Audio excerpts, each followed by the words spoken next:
Yes. My name is Ali, and I'll be talking about the legal drinking age today. So before I start out with my main claim and all that, I want to lead you out with a story. It's about a story about a kid named Gordon Bailey Jr., and he had been in college for only a month, and thing you know that he used to drink a lot, and he was overdosed on one night on a frat night party, and the frat members kept encouraging him to drink, and the next thing you know, he was passed out, and then they dumped him on the couch, and the next thing you know, he's dead in the morning. This incident happened in 2004, November, in the University of Colorado, and this incident is just one of approximately 1,700 alcohol-related deaths that occur among college students across the United States. So, like, if you have been hearing the news recently, or like last month, you know that about 100 college presidents are coming out and putting a point that we got to debate this law that you got to lower the age to from 21 to 18. And this is kind of surprising because shouldn't they be the ones trying to like educate 21-year-olds or 18-year-olds that drinking is bad? So what I'm trying to propose right here, and my advocation for the main claim, is that lowering the drinking age from 21 to 18 will only lead to negative consequences for us, college students, and the younger generation of America. And the reason why I'm doing this is because there are two reasons that support this claim.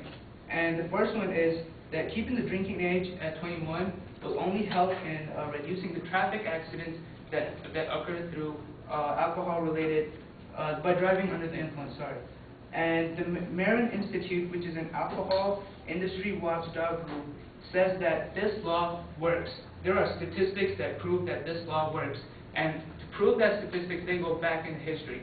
And 1970s and 1975 were a time where alcohol was very rampant and prohibition of alcohol was done.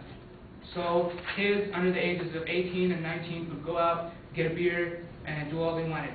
But the thing was, during that 5-year period of time, there were drastic amounts of traffic accidents, and they were all under the influence. So we see that this came in as 29 states lowered their alcohol age, which was after the prohibition, as I said before. So this was a 5 to 20% increase in traffic deaths. And this source comes from the Encyclopedia for Alcohol and Drugs. And when this was made actually public, the government actually stepped in and tried to curb the rate right here, and they said, we'll pass the Uniform Drinking Act, which would make the age limit back to 21. So now we're here, 2008, and we have seen drastic results, because after federal standard was established, traffic fatalities among drivers 18 to 20 have fallen by an estimate of 13%, according to the National Highway Traffic Safety Administration. So you see, like, people, like, we need to really curb, like, the 13% came out of nowhere. Before it was 5 to 20%, and a 13% increase of that level, so it shows that the percentage is actually working, and the law actually works. And the second reason is that access to alcohol for a younger generation of underage kids would be a detrimental thing to our society. And the economy as it is, we need youth that think fast and are thought-provoking, rather than being drunk and sleeping on the couch. And some of you may argue that lowering the drinking age to 18 would actually reduce the illusion that alcohol is forbidden fruit. But actually, the Alcohol Policies Project said that lowering the drinking age will make alcohol more available to an even younger population. So what that means is you can have a 13-year-old come up to his brother who's an 18-year-old, senior in high school, be like, hey brother, could I have wine? And he'll be like, oh, for sure, and he gives it to him. And next thing you know, he's drunk on the couch. And the thing is, the American Medical Association says that the mind does not fully mature until it reaches the age of 20. So would you be thinking that that 13-year-old, as he grows in age, he gets to 20, do you think he's getting smarter or do you think he's getting dumber? So that's a question you got to ask yourself. And in 2007, the University of Michigan's annual Monitoring the Future survey found that alcohol use by high school seniors has dropped from 77% in 1991 to 66% last year. So we see that this law is actually working, curb that rate of almost 75%.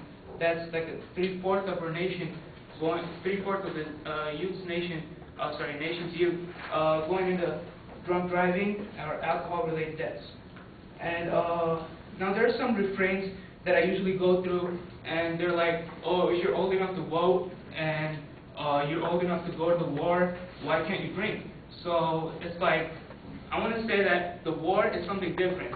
Like when you're 18, the military recruits you because you can be molded and developed to fight.